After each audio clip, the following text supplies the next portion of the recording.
título de este libro, pues fue un comentario que me dijo mi madre, ¿no?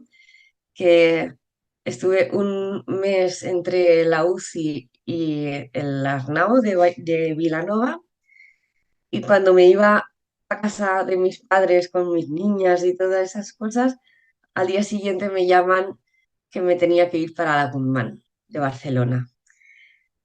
Y para mí, a las 5 de la mañana, cuando nos teníamos que ir para Barcelona, me dio un patatús porque era, ostras, otra vez me voy y dejo las niñas y bueno, fue muy chocante y ella me dijo, Rocío, con dos cojones y demuestra al mundo que tú puedes.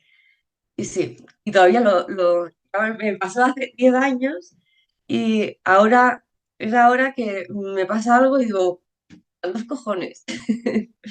Lo que pueden encontrar es la primera impresión de que te cambia totalmente la vida, pero que después de un ictus hay vida.